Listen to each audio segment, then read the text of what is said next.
उम्मीद के लिए आँखों में, उम्मीद के लिए आँखों में, गमों में भी मुस्कुराना होगा। आज कर कुछ ऐसा कि कल पीछे तेरे ज़माना होगा।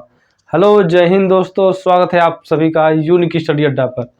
तो आज हमारा टॉपिक है कारक। इसके पहले हमने संज्ञा, सर्वनाम, विशेषण, क्रिया, लिंग, वचन, इन सभी टॉपिक को पढ़ा है।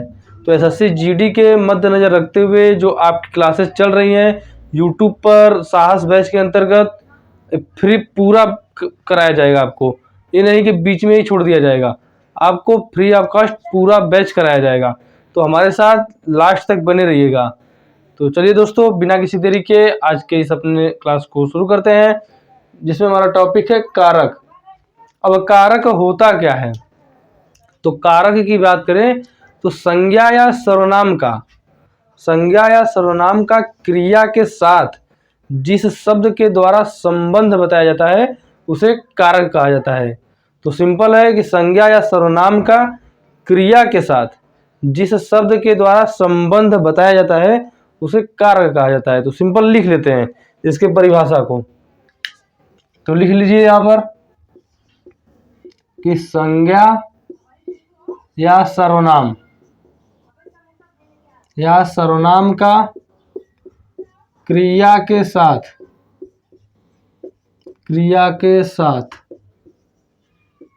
जिस शब्द के द्वारा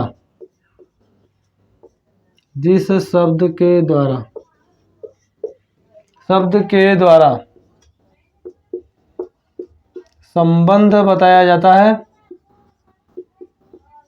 उसे कारक कहा जाता है, उसे कारक कहा जाता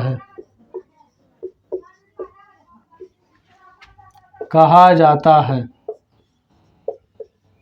तो ये हो गया कारक का परिभाषा। जैसे हम कह सकते हैं कि मोहन बिल्ली को डंडे से मारता है।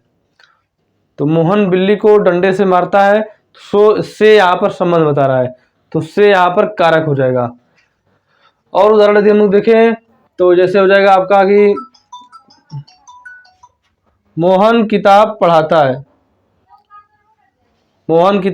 है, मोहन स्कूल में पढ़ता है। तो मोहन कहाँ पढ़ता है? स्कूल में पढ़ता है, तो में यहाँ पर कारक हो जाएगा।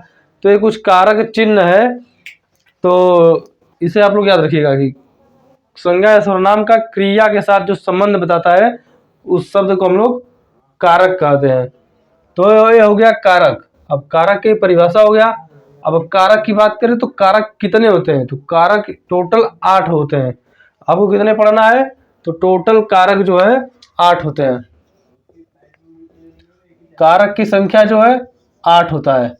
तो ये हो जाएंगे कारक। कारक टोटल हो गए 8। अब कौन कौन से हैं? तो यहाँ पर लिखा हुआ है कि कर्ता कारक, कर्म, करण, संप्रदान, अपादान, संबंध, अधिकरण और संबोधन, ये 8 कारक हैं। अब यहाँ पर इनका कुछ पहचान चिन्ह लिखा है कि इनको कैसे पहचानेंगे। तो देखिए, कर्ता का चिन्ह जो हो जाएगा, कर्ता ने कर्म को करण से के द्वारा, संप्रदान को के लिए, अपादान से अलगाव, संबंध का की के रा री रे, अधिकरण में पर, संबोधन हे अरे। तो ये कुछ चिन्ह है जो जिससे आप कारक को पहचान सकते हैं। किसी वाक्य में दिया हुआ है तो उसे आप लोग पहचान सकते हैं। तो देखिए, कारक हो गया, कारक के पहचान चिन्ह हो गया। लेकिन कभी कभी क्या होता है कि चिन्ह नहीं दिए होते हैं, तब कैसे आप लोग कारक की पहचान करेंगे? जैसे मोहन पढ़ता है, क्या हो जाएगा? जैसे मोहन पढ़ता है, तो मोहन पढ़ता है, इसमें कोई कारक चिन्ह नहीं है, तो कैसे आप लोग पहचानेंगे कि इसमें कौन सा कारक है? तो मोहन पढ़ता है, नहीं पहचान पा रहे हैं। अब जैसे गाय दूध देती है, तो कौन सा कारक है? नहीं पहचान पाएंगे, क्योंकि इसमें से कोई कारक चिन्ह ही नहीं है, तो कैसे पहचानेंगे? तो देखिए, उसी समस्या को आज हम लोग सॉल्व करेंगे कि कारक कैसे पहचानेंगे। तो एक एक कारक को बढ़िया से, अच्छे से, विस्तार से पढ़ेंगे। तो आपके लिए यह क्लास बहुत ही इंपॉर्टेंट होगी। तो इतना यदि लिखना चाहे तो लिख सकते हैं। पहले हम लोग पढ़ेंगे कर्ता कारक। तो 8 प्रकार के कारक होते हैं, जिसमें हम लोग पहला पढ़ेंगे कर्ता कारक। अब कर्ता कारक क्या होता है? तो कर्ता कारक की यदि बात करें तो ऐसा वाक्य जिसमें क्रिया का समस्त जो फल है, कर्ता द्वारा किए गए क्रिया का समस्त फल, फल यानी प्रभाव, यानी कर्ता जो क्रिया कर रहा है उसका पूरा प्रभाव जो है कर्ता पर ही पड़े, तो उसे कहेंगे कर्ता कारक। अब जैसे एग्जाम्पल भी देखेंगे हम लोग अभी, तो सबसे पहले कर्ता कारक में लिख लीजिए पॉइंट बनाकर, कर्ता कारक। पहला आपका है कर्ता कारक। कर्ता कारक में क्या हो जाएगा कि कर्ता के क्रिया का फल या प्रभाव, क्रिया का फल कर्ता पर ही पड़े, उसे कर्ता कारक कहते हैं, कर्ता कारक कहते हैं, कर्ता कारक कहते हैं। तो ये हो जाएगा कर्ता कारक। जैसे यदि देखें तो एग्जाम्पल आपका हो जाएगा कि मोहन पढ़ता है,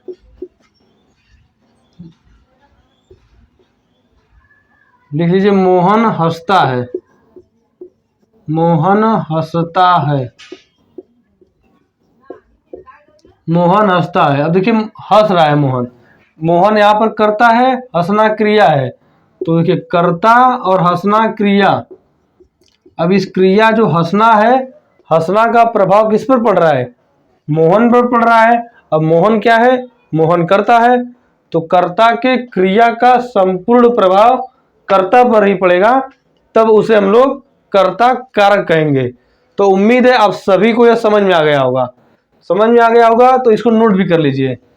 और नेक्स्ट इसमें दूसरा पॉइंट देखें, देखिए पहला पॉइंट है, दूसरा पॉइंट क्या हो जाएगा कि समस्त जो अकर्मक क्रियाएं हैं, समस्त अकर्मक क्रियाएं, अकर्मक क्रिया, समस्त अकर्मक क्रिया कर्ता कारक होती हैं, कर्ता कारक होती हैं। तो इसे भी आपको याद रखना है, कर्ता कारक होती है। जैसे में देखिए यदि अकर्मक क्रिया कौन सी होती है, तो अकर्मक क्रिया हंसना हो गया, हंसना हो गया, रोना हो गया, हंसना रोना, ये सब क्रियाएं अकर्मक क्रियाएं हैं। तो इसे आप लोग याद रखिएगा। और बहुत सी क्रियाएं होती हैं, तो ऐसा कोई वाक्य जिसमें कर्ता के क्रिया का समस्त प्रभाव कर्ता पर ही पड़े, उसे कर्ता कारक कहते हैं। तो इतनी बातें आपको कर्ता कारक से याद रखना है। नेक्स्ट हम लोग पढ़ेंगे कर्म कारक। तो कर्म कारक क्या होता है उसको भी हम लोग जानेंगे। तो कर्म कारक में क्या हो जाएगा, इसको लिख लीजिए। नेक्स्ट पढ़ेंगे कर्म कारक। कर्म कारक की यदि हम लोग बात करें तो कर्ता के क्रिया का प्रभाव कर्म पर पड़े, तो उसे कर्म कारक कहेंगे। यहाँ पर कर्ता कारक था तो कर्ता पर प्रभाव पड़ रहा था, लेकिन दूसरा हमारा इसमें है कर्म कारक, तो कर्ता के क्रिया का प्रभाव कर्म पर पड़े तो उसे कर्म कारक कहते हैं। सेकंड नंबर है कर्ता के क्रिया का प्रभाव कर्म पर पड़े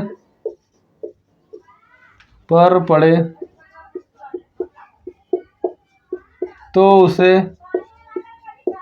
उसे कर्म कारक कहते हैं, कर्म कारक कहते हैं। जैसे यदि देखें तो जैसे एग्जाम्पल देखें, उदाहरण यदि हम लोग इसका देखें तो हो जाएगा अनुज आकाश को पीटता है, अनुज आकाश को पीटता है, ये आपका वाक्य हो गया। अब देखिए अनुज यहाँ पर कर्ता है, पीटना यहाँ पर क्रिया है और आकाश यहाँ पर कर्म है। अब कर्ता अनुज है, अनुज क्या कर रहा है कि पीट रहा है। किसको पीट रहा है? आकाश को। तो कर्ता अनुज के क्रिया पीटना का प्रभाव आकाश पर पड़ रहा है। आकाश क्या है? कर्म। यानी कि कर्ता के क्रिया का प्रभाव कर्म पर पड़े, कर्ता के क्रिया का प्रभाव कर्म पर पड़े तो उसे कहेंगे कर्म कारक। उम्मीद है आप सभी को यह समझ में आया होगा, और समझ में आ रहा है तो वीडियो को लाइक और शेयर करते रहें। तो कर्ता की क्रिया का प्रभाव कर्म पर पड़े तो वहां पर कर्म कारक होता है। लिख लीजिए अनुज आकाश को पीटता है। और एग्जाम्पल लिखना चाहे तो माँ बच्चे को सुलाती है, माँ बच्चे को सुलाती है। तो माँ सुला रही है, करता है। किसको सुलाती है?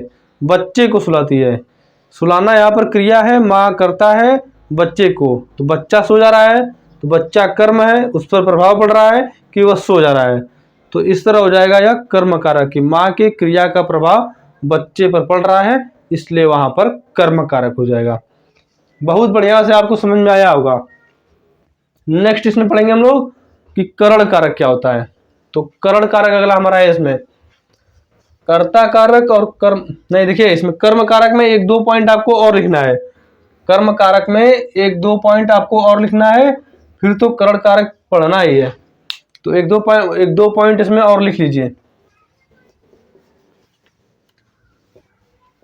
एक दो पॉइंट क्या है इसमें? कर्म कारक में दो तीन पॉइंट है जिसे आपको पढ़ना है।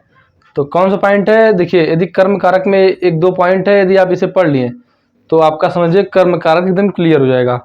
तो पहला पॉइंट क्या है? लिखिए कि समीप, समीप, पास, निकट, समीप, पास, निकट, सब और, चारों ओर, सब और, चारों ओर, चारों ओर के योग में कर्म कारक होता है, के योग में कर्म कारक होता है, होता है। जैसे यदि बात करें क्या हो जाएगा? तो स्कूल के चारों तरफ पेड़ पौधे हैं। तो चारों तरफ, चारों तरफ आ गया, चारों ओर या चारों तरफ आ गया। तो स्कूल के चारों ओर पेड़ पौधे लगे हुए हैं। तो देखिए यदि चारों ओर आ गया तो समझिए कि वहां पर कर्म कारक आ जाएगा। देखिए कर्म कारक क्या पहचान है? कर्ता ने कर्म को, लेकिन स्कूल के चारों ओर पेड़ पौधे लगे हैं। यहाँ पर को विभक्ति नहीं दिखाई दिया, लेकिन फिर भी यहाँ पर कर्म कारक है। क्यों? क्योंकि चारों ओर, यहाँ पर नोट बना के लिखिएगा, ये पॉइंट बहुत ही इंपॉर्टेंट होंगे। तो चारों ओर यदि दिख गया तो समझिए वहां पर कर्म कारक है। उसी तरह निकट, पास, कोई भी शब्द यदि आपको आ जाए किसी वाक्य में तो वहां पर कर्म कारक होगा। तो ये हो जाएगा पहला पॉइंट। एग्जाम्पल यदि लिखना चाहे तो लिख सकते हैं उदाहरण में। एग्जाम्पल आप लोग लिख सकते हैं इसमें कि दुर्ग, दुर्ग के चारों ओर खाई है, दुर्ग के चारों ओर, चारों ओर खाई है, दुर्ग के चारों ओर खाई है। नेक्स्ट लिखना चाहे तो गांव के समीप ही विद्यालय स्थित है, गांव के समीप ही, समीप ही विद्यालय स्थित है, विद्यालय स्थित है, स्थित है। तो देखिए समीप आ गया, तो समीप आ गया तो समझिए वहां पर कर्म कारक हो जाएगा। चारों ओर, समीप, निकट, पास, सब और, इनमें से कोई भी शब्द आपको दिखाई दे तो कर्म कारक 100% होगा। तो लिख लीजिए। नेक्स्ट इसमें इसके बाद हम लोग दूसरा पॉइंट देखेंगे। तो दूसरा पॉइंट क्या है इसमें? तो दूसरा है कि समय तथा दूरी के योग में जिसमें निरंतरता बनी हो वहां पर क्या होगा? कर्म कारक होगा। अब एग्जाम्पल से अच्छे से समझ में आएगा। तो समय तथा दूरी के योग में, समय तथा दूरी के योग में जिसमें निरंतरता बनी हो, जिसमें निरंतरता यानी कि लगातार हो। केवल यदि समय दे दे तो केवल यदि समय है तो वहां पर अधिकरण कारक होता है, लेकिन समय उसमें यदि निरंतरता बनी हो तो वहां पर कर्म कारक होगा। निरंतरता का क्या मतलब हुआ कि लगातार हो। जैसे वह 2 घंटे से लगातार पढ़ रहा है, तो लगातार पढ़ रहा है, उसमें निरंतरता है। तो निरंतरता है समय में या दूरी में, तो वहां पर कर्म कारक होगा। दूरी में निरंतरता कैसे होगा कि नदी 1 कोस तक टेढ़ी है, 1 कोस तक नदी टेढ़ी है, लगातार है दूरी, निरंतरता है, तो कर्म कारक हो जाएगा। तो जिसमें निरंतरता हो, निरंतरता हो, कर्म कारक होगा। एग्जाम्पल देखें, जैसे जैसे देखें तो क्या हो जाएगा, एग्जाम्पल में हो जाएगा कि राम 14 वर्षों तक वनवास रहे, राम 14 वर्षों तक वनवास रहे। अब 14 वर्षों तक लगातार वनवास रहे तो निरंतरता है, तो कर्म कारक है। 14 वर्षों तक वनवास रहे तो इसमें हो जाएगा कर्म कारक। राम 14 वर्षों तक वनवास रहे, वह 2 घंटे से लगातार पढ़ रहा है, घंटे से लगातार पढ़ रहा है। तो इन दोनों वाक्य में हो जाएगा कर्म कारक। तो ये 2 पॉइंट थे कर्म कारक में, यदि इसे आप लोग पढ़ लिए तो आपका कर्म कारक क्लियर हो जाएगा। कर्म कारक क्या होता है, हमने पहले बताया कि कर्ता की क्रिया का प्रभाव कर्म पर पड़े तो वहां पर कर्म कारक होता है। कर्म कारक का पहचान क्या है, विभक्ति चिन्ह क्या है, तो को है, कर्ता ने कर्म को, कर्ता क्या है ने, कर्म का नो को। तो इसे भी आप लोग याद रखिएगा। नेक्स्ट है करण कारक। तो करण कारक नेक्स्ट हम लोग पढ़ेंगे। इसमें करण कारक की बात करें तो इसका पहचान क्या है, तो करण कारक का पहचान है से या के द्वारा। करण कारक का पहचान है से या के द्वारा। से करण कारक पहचान यदि लिखने चाहे इसमें तो से या फिर के द्वारा, ये हो जाएगा इसका पहचान चिन्ह। अब करण कारक हम लोग पढ़ेंगे। तो करण कारक इसमें भी 2-3 पॉइंट है जिसे आप लोग को याद रखना है। करण कारक पहले क्या होता है, तो इसका प्रयोग हम लोग साधन के रूप में करते हैं। करण कारक का प्रयोग साधन के रूप में करते हैं। जैसे यदि बात करें तो मोहन ने बिल्ली को डंडे से मारा। अब डंडे से मारा तो देखिए डंडे से आ रहा है, तो डंडे जो डंडा यहाँ पर है यह साधन के रूप में प्रयोग हुआ है। तो यदि साधन के रूप में कोई चीज प्रयोग हो रहा है तो वहां पर करण कारक होगा। तो पहला पॉइंट इसमें लिख लीजिए कि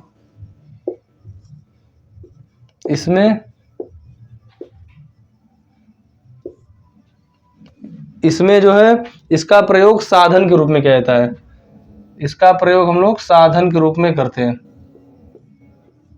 इसका प्रयोग साधन के रूप में किया जाता है, साधन के रूप में किया जाता है, रूप में किया जाता है।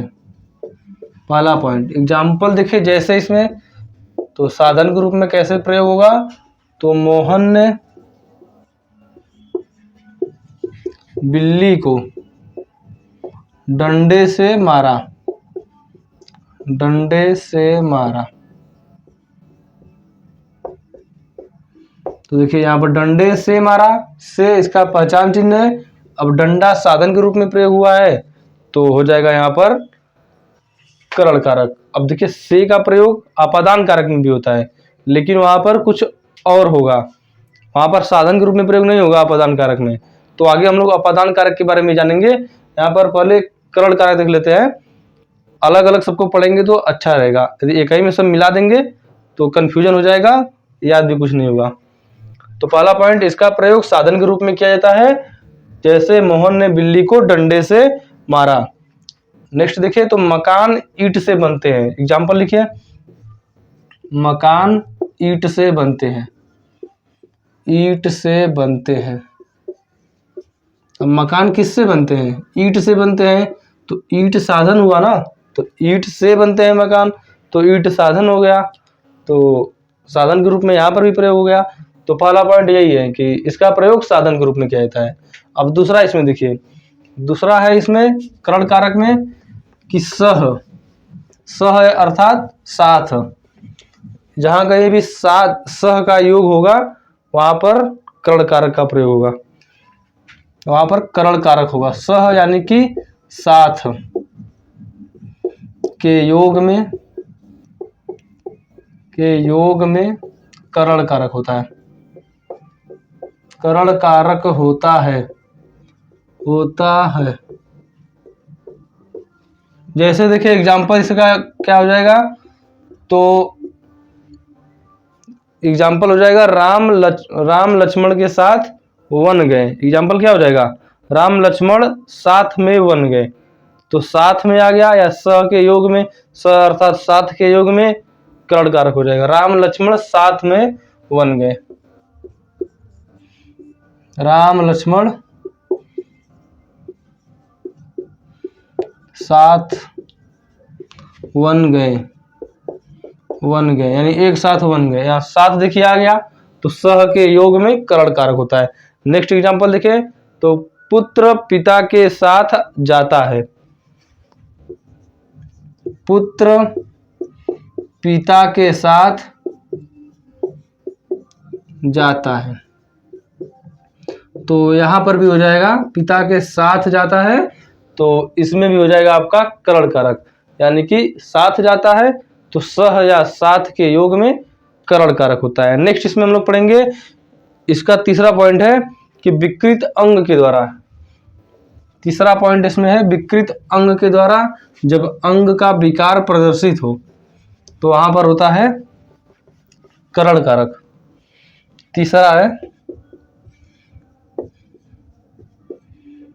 विकृत अंग के द्वारा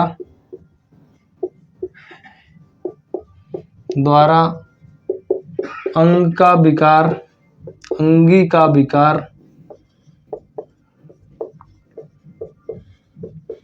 प्रदर्शित हो तो वहां पर करण कारक होता है। जैसे, तो वहां पर करण कारक होता है, जैसे भिखारिन पैर से लंगड़ी है, भिखारिन पैर से लंगड़ी है, तो पैर से लंगड़ी है तो उसका अंग में विकार है यानी विकृत है, तो वहां पर करण कारक हो जाएगा।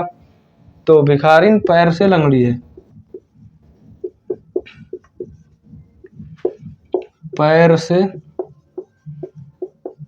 लंगड़ी है, तो यहां पर हो जाएगा कि विकृत अंग के द्वारा अंगी का विकार प्रदर्शित हो तो करण कारक होता है। नेक्स्ट इसमें देखिए, तो लड़की कानी है। नेक्स्ट एग्जांपल देखें, तो लड़की कानी है, तो यहाँ पर भी विकार प्रदर्शित हो रहा है, तो विकार प्रदर्शित हो रहा है तो वहां पर हो जाएगा करण कारक। तो ये हो जाएगा करण कारक। इसमें 3 पॉइंट थे, भी आपने 3 पॉइंट पढ़ लिया। कौन कौन से पॉइंट थे? साधन के रूप में प्रयोग किया जाता है, पहली बात। दूसरी बात, सह या साथ के योग में।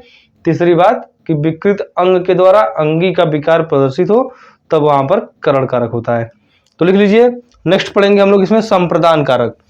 अब संप्रदान कारक की बात करें तो जिसे कुछ दिया जाए या जिसके लिए कुछ कार्य किया जाए, यदि किसी के लिए कुछ किया जाए या कुछ दिया जाए तो वहां पर संप्रदान कारक होता है।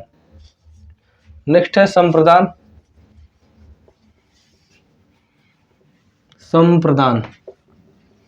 संप्रदान का पहचान क्या होता है? तो कर्ता ने कर्म को करण से संप्रदान का के लिए, संप्रदान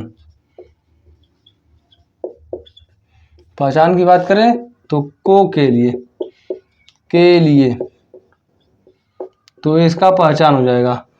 अब बात करें कहां पर प्रयोग होगा संप्रदान कारक का, तो जिसके लिए कुछ किया, यदि किसी के लिए कुछ किया जाए या किसी को कुछ दिया जाए, किसी के लिए यदि कुछ कार्य किया जा रहा है या फिर कुछ दिया जा रहा है तो वहां पर संप्रदान कारक होता है।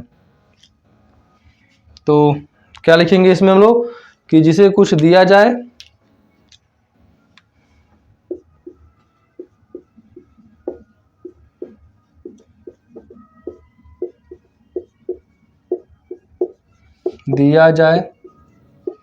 या किसी के लिए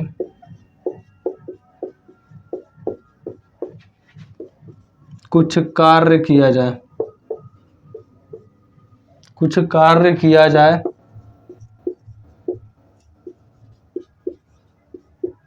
तो वह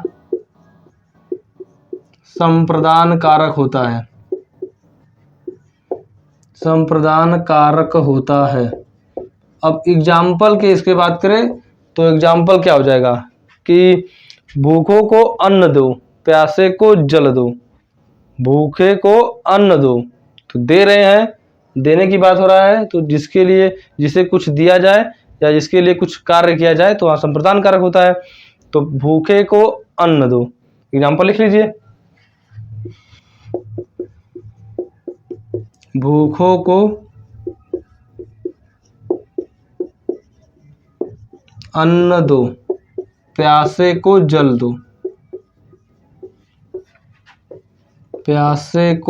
दो। तो भूखों को अन्न दो, प्यासे को जल दो, एक एग्जाम्पल ये हो जाएगा।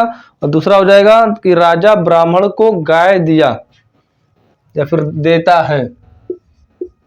राजा ब्राह्मण को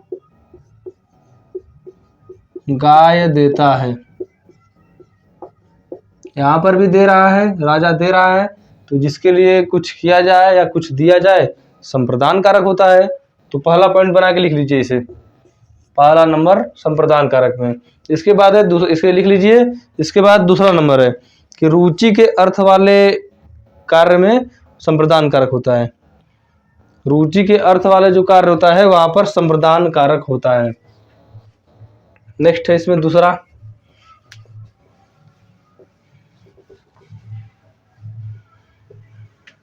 इसमें क्या है कि रुचि के अर्थ वाले,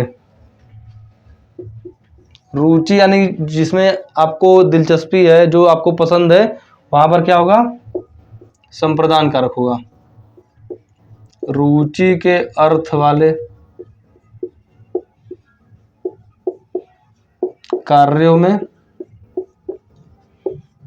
में संप्रदान कारक होता है। तो रुचि के अर्थ वाले कार्यों में संप्रदान कारक होता है। जैसे कि मुझे लड्डू पसंद है, जैसे मुझे या आपको लड्डू पसंद है, लड्डू पसंद है, तो यहाँ पर क्या हो जाएगा, यहाँ पर हो जाएगा संप्रदान कारक, क्योंकि रुचि है, पसंद है आपको, तो संप्रदान कारक हो जाएगा। मुझे लड्डू पसंद है, संप्रदान कारक हो जाएगा। नेक्स्ट बात करें इसमें तो आपका हो जाएगा कि लड़कियों को झगड़ना अच्छा लगता है। एग्जाम्पल यदि लिखना चाहे तो लिख सकते हैं कि लड़कियों को झगड़ना अच्छा लगता है। अब अच्छा लगता है यानी रुचि है उस चीज में, तो वहां पर संप्रदान कारक हो जाएगा। संप्रदान कारक का यह दूसरा पॉइंट है। दूसरा पॉइंट आप लोग लिख लीजिए। नेक्स्ट इसमें तीसरा पॉइंट क्या है, तीसरा पॉइंट इसमें है कि क्रोध द्रोह ईर्ष्या, इसे लिख लीजिए। इसके बाद हम लोग तीसरा पॉइंट देख लेते हैं यहीं पर कि क्रोध द्रोह ईर्ष्या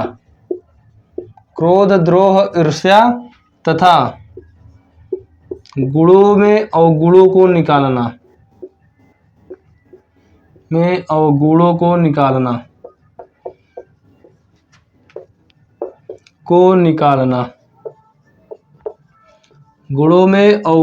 निकालना। यदि ये शब्द आपको किसी वाक्य में दिख जाए तो समझ जाइए कि वहां पर संप्रदान कारक होगा। कौन सा शब्द है, क्रोध द्रोह ईर्ष्या तथा गुणों में अवगुणों को निकालना। ये वाला आपको नहीं समझ में आया होगा कि गुणों में अवगुणों को निकालना इसका क्या मतलब हुआ। तो जहां पर आपके गुण का प्रदर्शित किया जा रहा है लेकिन बाद में आपके अवगुण को भी बता दे रहा है। कैसे, तो कैसे देखिए, एग्जाम्पल दे देखिए इसका। तो लड़की बहुत सुंदर है लेकिन उसकी नाक टेढ़ी है। तो लड़की सुंदर है, उसके गुण के बारे में हो गया, लेकिन उसकी नाक टेढ़ी है। गुण में अवगुण को निकाल दिए। तो इस तरह का यदि वाक्य कहीं दिख जाए आपको तो वहां पर संप्रदान कारक होगा। जैसे जैसे क्या हो जाएगा इसमें कि वह लड़की देखने में बहुत सुंदर है।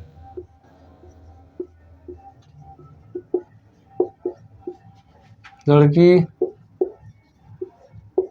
देखने में बहुत सुंदर है लेकिन उसकी नाक टेढ़ी है। नाक टेढ़ी है। तो ये हो जाएगा गुणों में अवगुणों को निकालना। इस प्रकार का वाक्य आपको कहीं मिल जाए तो वहां पर संप्रदान कारक होगा। या फिर क्रोध, द्रोह, ईर्ष्या कहीं आपको दिख जाए तो वहां पर भी संप्रदान कारक हो जाएगा। जैसे पुत्र पिता से द्रोह रखता है, ठीक है, पुत्र पिता से द्रोह रखता है तो वहां पर भी हो जाएगा संप्रदान कारक। द्रोह, ईर्ष्या, क्रोध कोई भी शब्द इसमें से मिल जाए आपको तो संप्रदान कारक हो जाएगा। नोट कर लीजिए। नेक्स्ट इसमें देखिए चौथा पॉइंट है संप्रदान कारक। इंपॉर्टेंट है आपके लिए, 4-5 पॉइंट है, पढ़ लेंगे तो कारक में आपका संप्रदान कारक में कोई गलती नहीं होगा। चौथा पॉइंट इसमें देखिए संप्रदान।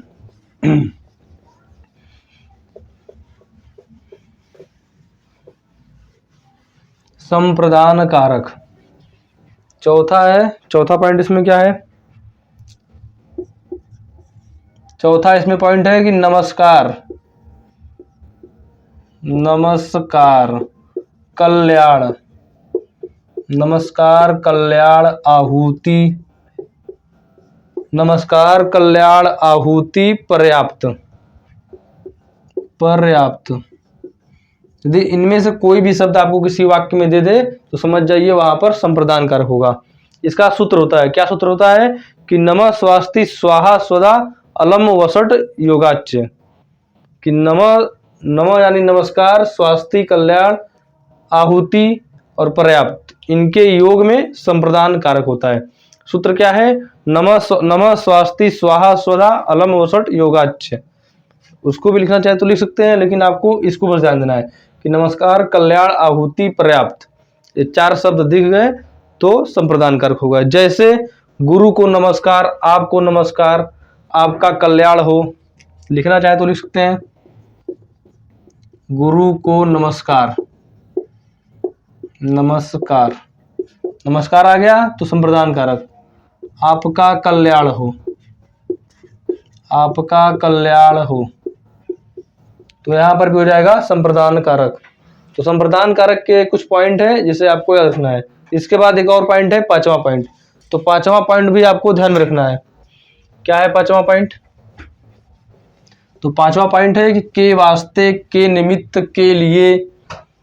देखिए 5वां पॉइंट, के वास्ते, के निमित्त,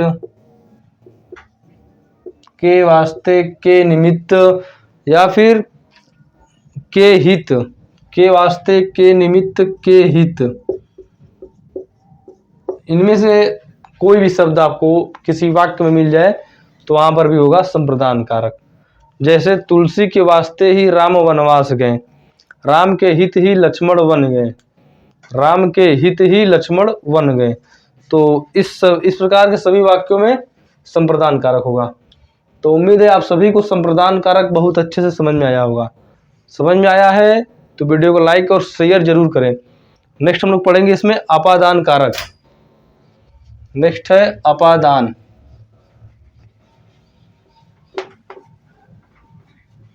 अपादान कारक, अपादान कारक का पहचान क्या है? तो अपादान कारक का पहचान भी है से अलगाव के स्थिति में होगा। अपादान कारक यहां पर भी से होगा, लेकिन यहाँ का जो से होगा वह अलगाव के लिए होगा। इसमें भी 2-3 पॉइंट है आपको याद रखना है। अपादान कारक से अलगाव के लिए होगा। तो पहला पॉइंट यही होगा कि स्वयं से अलग होने की स्थिति में अपादान कारक होता है। तो लिखिए स्वयं से अलग होने वाले ध्रुवों में होने वाले ध्रुवों में अपादान कारक होता है, अपादान कारक होता है। जैसे पेड़ से पत्ते गिरते हैं, पेड़ से पत्ते गिरते हैं। अब पेड़ से पत्ते अलग हो रहे हैं, पत्ते गिरते हैं, अलगाव हो रहा है, पेड़ से पत्ते अलग हो रहे हैं, तो अपादान कारक होगा। जैसे बिल्ली छत से कूद गई, अब बिल्ली छत से कूद गई तो छत को छोड़कर कूद गई, तो छत से अलग हो गई, तो वहां पर भी अपादान कारक हो जाएगा। तो इस तरह के सभी वाक्यों में अपादान कारक होगा जहां पर स्वयं से अलगाव का स्थिति उत्पन्न हो, वहां पर अपादान कारक हो जाएगा। तो पहला पॉइंट हो जाएगा स्वयं से अलगाव की स्थिति में। नेक्स्ट पॉइंट, नेक्स्ट इसमें है कि जहां पर भय व्याप्त हो। दूसरा है इसमें, दूसरा है कि जहां कहीं भी भय व्याप्त हो वहां पर अपादान कारक होता है।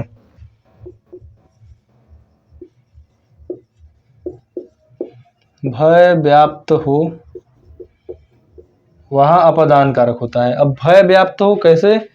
जैसे देखिए, पुलिस को देखकर चोर डर गया, तो पुलिस को देखकर चोर डर गया, तो चोर में भय व्याप्त हो गया, ठीक है, तो भय हो गया वहां पर, तो उस स्थिति में वहां पर अपादान कारक हो गया। अब पुलिस को देखकर चोर डर गया, यहाँ पर कहीं भी से विभक्ति का प्रयोग नहीं हुआ, फिर भी वहां पर अपादान कारक है। तो ये जो पॉइंट है इसे आप लोग जानेंगे तभी तो इसे कर पाएंगे, तो इसे भी आप लोग जानते रहिए। लिख लीजिए कि भय व्याप्त होने पर अपादान कारक होता है। एग्जाम्पल हो जाएगा, पुलिस को देखकर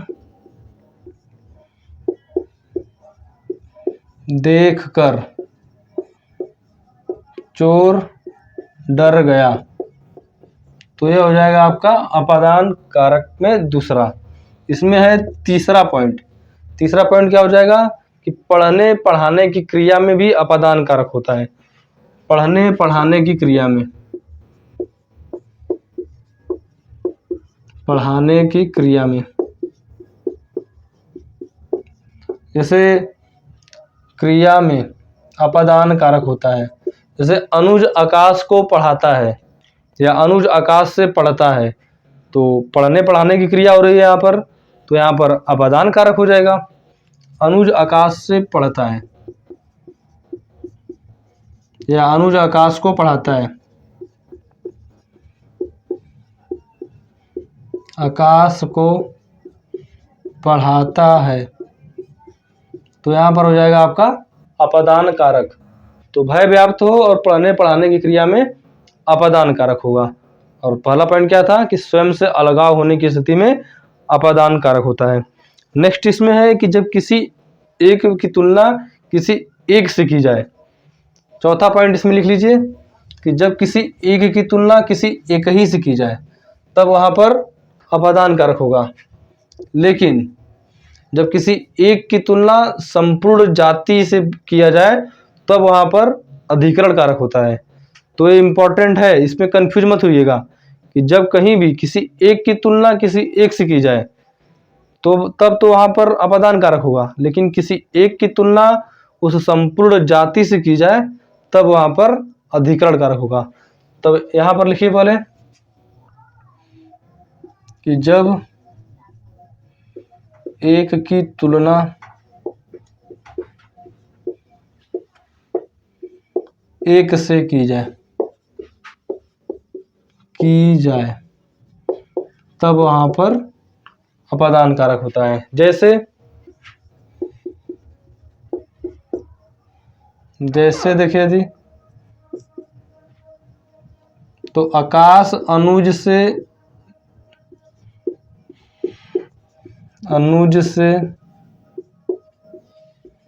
ज्यादा होशियार है,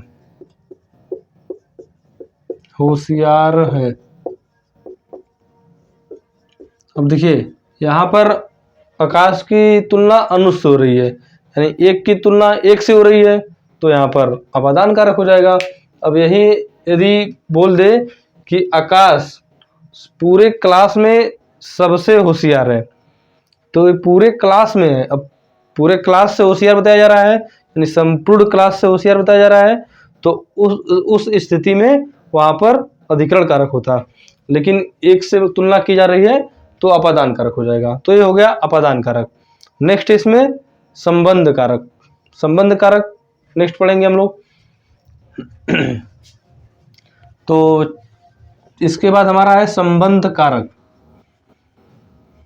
संबंध कारक का पहचान क्या है, विभक्ति चिन्ह क्या है उसका, तो का की के रा री रे, ये हो जाएगा संबंध कारक का पहचान चिन्ह।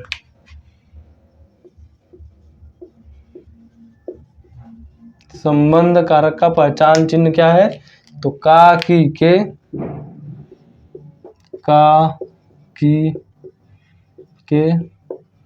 रा री रे, ये हो जाएगा इसका पहचान चिन्ह। तो जहां कहीं भी जहां कहीं भी का की के रा री रे के द्वारा संबंध प्रदर्शित किया जाए वहां पर संबंध कारक होता है।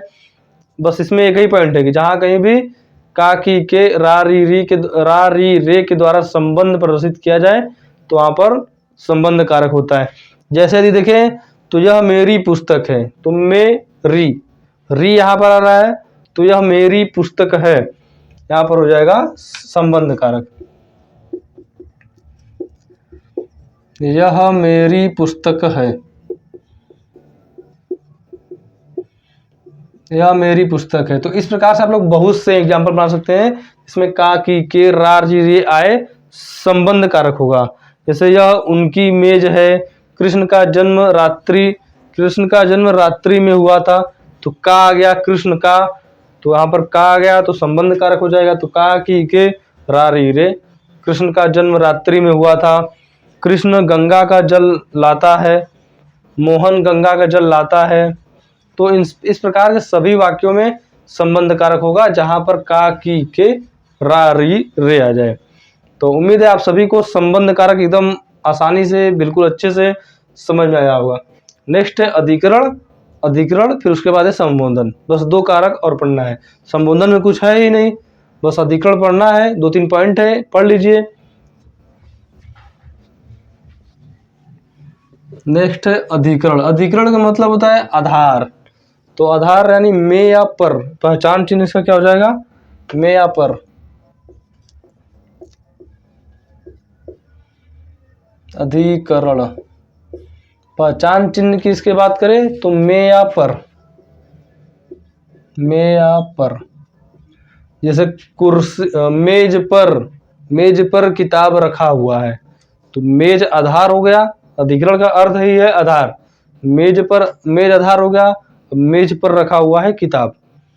तो में या पर कोई भी आ जाए अधिकरण कारक होगा। अब देखिए इसमें 1-2 पॉइंट है। कौन से पॉइंट है, तो पहला पॉइंट इसमें लिखिए कि किनारे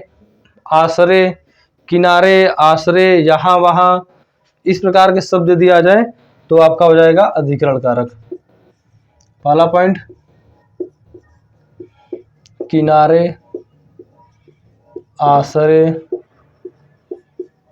यहाँ वहाँ, घर। तो इस प्रकार के शब्द यदि आपको कहीं भी दिख जाए तो वहां पर अधिकरण कारक होगा। जैसे एग्जाम्पल की यदि बात करें तो इन दिनों वह कहाँ है, इसमें समय भी लिख लीजिए। इन दिनों वह कहाँ है, समय के योग में भी अधिकरण कारक होता है। पहले मैंने बताया था कि समय में निरंतरता यदि हो तब तो करण कारक होगा, समय में निरंतरता हो तो करण कारक होगा, लेकिन केवल समय दिया है तो अधिकरण कारक होगा। जैसे इन दिनों वह कहाँ है, तो समय की बात कर रहा है, इन दिनों कहाँ है, तो समय है तो अधिकरण कारक हो जाएगा। कहीं पर यदि किनारे आ गया, आश्रय आ गया, यहाँ वहाँ आ गया, तो इन सभी जगह आपका करण का अधिकरण कारक ही होगा। तो एग्जाम्पल देखें तो वह अगले साल आएगा,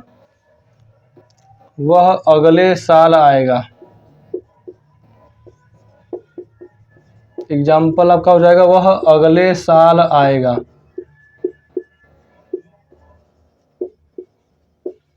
समय आ गया, यहाँ पर समय आ गया तो अधिकरण कारक हो जाएगा। वह द्वार द्वार भिक्षा मांगता है, वह द्वार द्वार या घर घर भिक्षा मांगता है, तो यहाँ पर भी अधिकरण कारक हो जाएगा।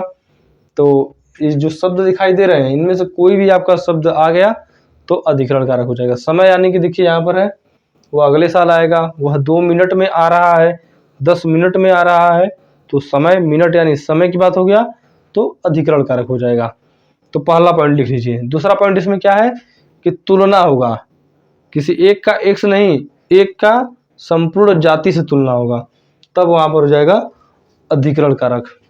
दूसरा पॉइंट,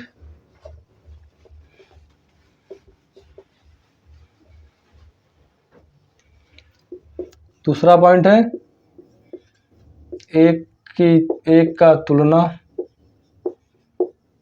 संपूर्ण जाति से हो, संपूर्ण जाति से हो तब वहां पर अधिकरण कारक होता है। जैसे कालिदास सभी कवियों में श्रेष्ठ थे, या फिर हैं, नहीं थे, कालिदास सभी कवियों में श्रेष्ठ थे। तो कालिदास जो है एक व्यक्ति है लेकिन संपूर्ण कवियों में श्रेष्ठ थे, तो यहाँ पर सभी में श्रेष्ठ है यानी सभी से तुलना हो गया तो अधिकरण कारक हो जाएगा।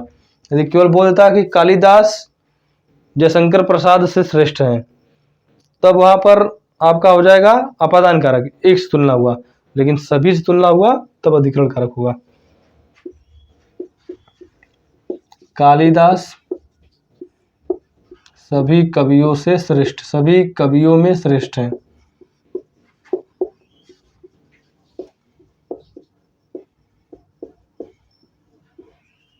तो ये हो जाएगा आपका तुलना। तो दूसरा पॉइंट लिख लीजिए कि एक की तुलना संपूर्ण जाति से की जाए तब वहां पर आपका अधिकरण कारक हो जाएगा। नेक्स्ट, जब एक व्यक्ति के प्रति सज्जन तथा दूसरे व्यक्ति के प्रति दुर्जन हो तब वहां पर अधिकरण कारक होता है। एक व्यक्ति के प्रति सज्जन हो और दूसरे व्यक्ति के प्रति दुर्जन हो तब वहां पर अधिकरण कारक होता है। तो लिखिए, एग्जाम्पल भी देख लीजिएगा। एग्जाम्पल क्या हो जाएगा कि कृष्ण अपनी माता के प्रति सज्जन, या फिर कृष्ण अपनी माता के प्रति सज्जन तथा कंस के प्रति दुर्जन थे। तो एग्जाम्पल लिख लीजिए, कोई भी एग्जाम्पल बना सकते हैं। एक के प्रति सज्जन तथा दूसरे के प्रति दुर्जन।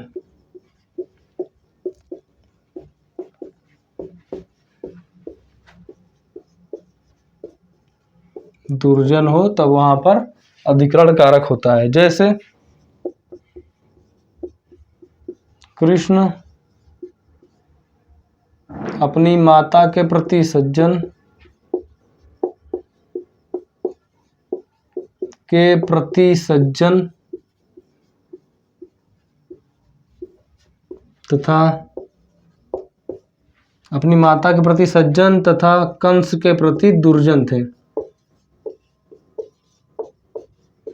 कंस के प्रति दुर्जन थे। तो ये हो जाएगा अधिकरण कारक के कुछ पॉइंट थे, 3 पॉइंट है अधिकरण कारक में जो आपके लिए बहुत ही इंपॉर्टेंट है। इसे पढ़ लीजिए, अधिकरण कारक एकदम क्लियर है। इसके बाद है नेक्स्ट और लास्ट, संबोधन कारक। संबोधन कारक क्या है कि हर्ष और विषाद के लिए संबोधन कारक का प्रयोग होता है।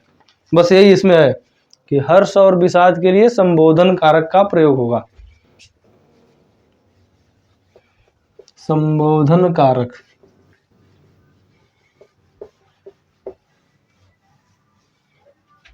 पहचान क्या है इसका? पहचान है हे अरे।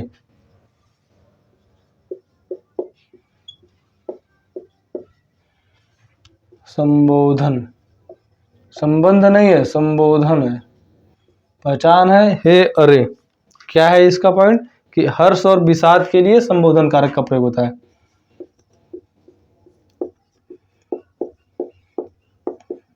हर्ष और विषाद के लिए संबोधन कारक का प्रयोग होता है।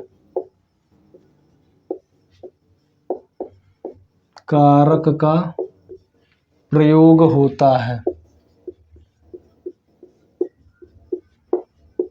होता है। एग्जाम्पल बात करें दी जैसे, इसका एग्जाम्पल क्या हो जाएगा? तो हर्ष और विषाद की स्थिति में होता है तो ऐसे हो जाएगा शाबाश तुमने अच्छा किया, शाबाश तुमने अच्छा किया, तुमने अच्छा किया। तो यहाँ पर खुशी है यानी हर्ष है, तो शाबाश तुमने अच्छा किया। नेक्स्ट एग्जाम्पल की बात करें तो हे राम तुम कहाँ हो, हे राम तुम कहाँ हो। तो ये हो जाएगा कुछ एग्जाम्पल संबोधन कारक के। तो उम्मीद है आप सभी को कारक का यह टॉपिक बहुत अच्छे से समझ में आया होगा। और क्लास आज की यदि आप सभी को अच्छा लगा है तो वीडियो को लाइक और शेयर जरूर करें अपने दोस्तों के साथ, ताकि आपका दोस्त भी हमारे क्लास से जुड़कर SSC में सिलेक्शन पाकर अपने माँ बाप का सपना पूरा कर सके। चलिए मिलते हैं नेक्स्ट क्लास में, आज के लिए इतना ही। जय हिंद।